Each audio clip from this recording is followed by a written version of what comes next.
Imagine standing there. The sound of the wind grows louder. Children are crying. Parents are holding their families close. Behind them, the Egyptian army is getting closer with every passing second. In front of them, nothing but an endless sea. There is no bridge. No boats. No escape. Humanly speaking, the situation is impossible. Then God speaks to Moses.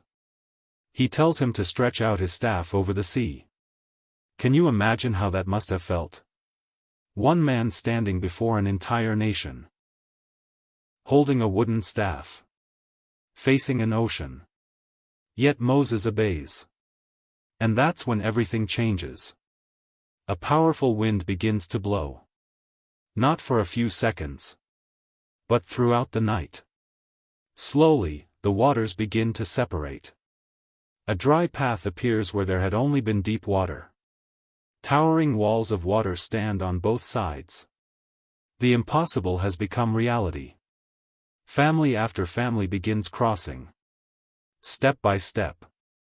Every heartbeat filled with both fear and hope. Finally, everyone reaches the other side safely. When the Egyptian army follows, the waters return, and the Israelites are delivered. For generations, this miracle became a symbol of God's rescue and faithfulness. But here's a question. If God could open the sea, what else could he do? The answer would come centuries later. This time, not through Moses, but through Jesus. Crowds followed him everywhere. They had seen people healed. They had heard teachings unlike anything before. One day, thousands gathered on a hillside to hear him speak. Hours passed. The sun began to set. The people were hungry. The disciples looked around and saw a huge problem. There were no nearby markets. No food for thousands of people. One boy offered what he had. 5 small loaves of bread. And 2 fish. It didn't seem like enough. In fact, it seemed impossible. But impossible situations are where many of the Bible's miracles begin. Jesus took the bread. He looked toward heaven. He gave thanks. Then he started breaking it. The disciples carried baskets through the crowd. One person received bread. Then another. Then another. The baskets never became empty. Everyone ate until they were satisfied. When the meal was over, 12 baskets of leftovers remained. Think about that. A meal that should have fed only a few people fed thousands instead. But was multiplying bread the greatest miracle in the Bible? Or was it preparing everyone for something even greater? That's exactly what we'll discover next. Imagine standing on that shoreline. The wind is howling. The waves are crashing against the boat. The disciples are fighting with everything they have just to stay alive. Many of them are experienced fishermen. If anyone knew how to survive a storm, it was them. But this storm was different. Fear had completely taken over. Then, through the darkness, they saw a figure walking toward them. Not swimming. Not floating. Walking on the water. At first, they were terrified. They thought it had to be a ghost. But then a familiar voice broke through the storm. Take courage. It is I, don't be afraid.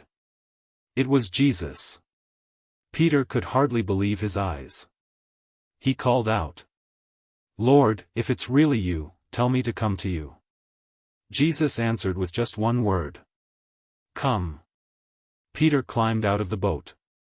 He placed one foot on the water. Then another. For a few incredible moments, he did the impossible. He walked on water. But then he looked away. He noticed the wind. He saw the towering waves. Fear replaced faith. And he began to sink. Immediately, Jesus reached out his hand and lifted Peter to safety.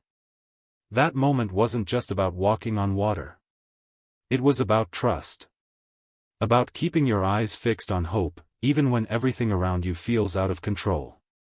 But an even greater miracle was still to come. Soon after, Jesus received heartbreaking news. His close friend, Lazarus, had died.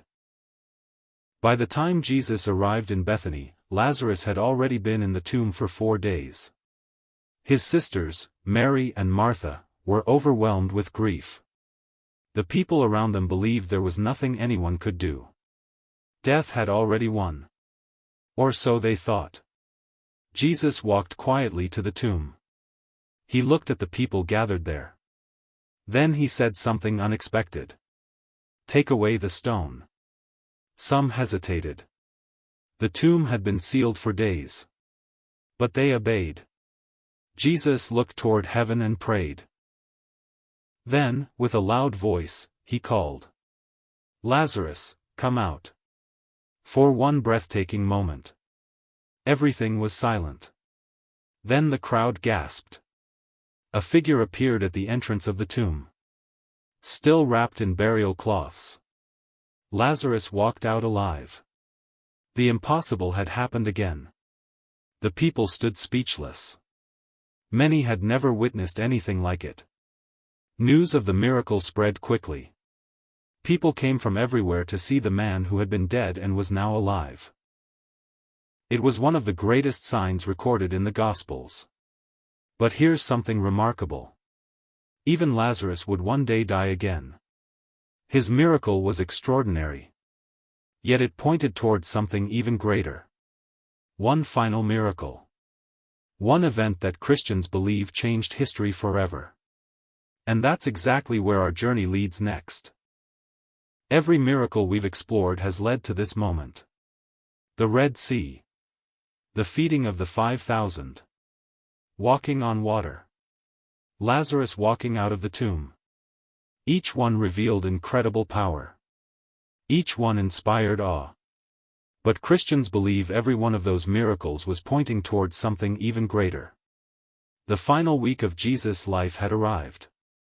Jerusalem was crowded with people celebrating Passover. Yet behind the scenes, a plan was unfolding. Jesus was arrested during the night. He was brought before religious leaders. Then before the Roman governor, Pontius Pilate. Although Pilate found no crime deserving death, Jesus was sentenced to be crucified. He carried his cross through the streets of Jerusalem. Crowds gathered to watch. Some mocked him. Some wept. Others stood in silence. Then Jesus was nailed to the cross. Hours later, he died. For his followers, it felt like everything was over. The one they believed was the promised Messiah was gone. His body was wrapped in linen cloth. Placed inside a new tomb carved into solid rock. A massive stone was rolled across the entrance. Roman soldiers guarded the tomb. From every human perspective, there was no hope left. But then, everything changed. Very early on the first day of the week, several women went to the tomb.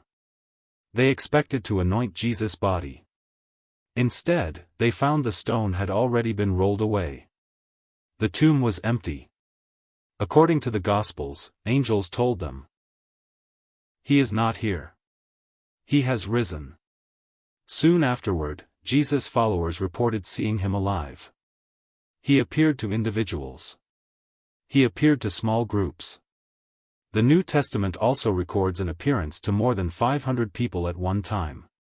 These reports transformed frightened followers into bold witnesses. For Christians, this became the defining miracle of the Bible. Not simply because someone returned to life, but because they believed Jesus conquered death itself. The Apostle Paul later wrote that if Christ had not been raised, Christian faith would be empty. That's why the resurrection stands at the very center of Christianity. Whether someone believes these events by faith or studies them as history, there's no denying their influence.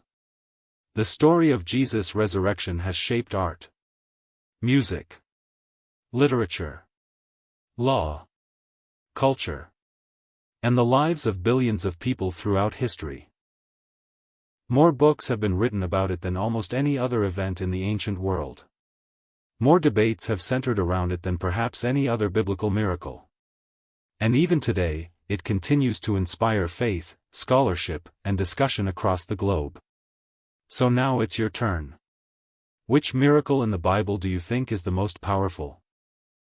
Was it Moses parting the Red Sea? Jesus walking on water? The feeding of the 5,000? Lazarus rising from the tomb? Or the resurrection of Jesus? Share your answer in the comments below. I'd love to hear your perspective. If you enjoyed this journey through the Bible's greatest miracles, be sure to subscribe for more Bible history, biblical archaeology, fascinating mysteries, and inspiring stories from Scripture. And if this video taught you something new, share it with a friend who loves learning about the Bible. Thank you so much for watching. And I'll see you in the next video.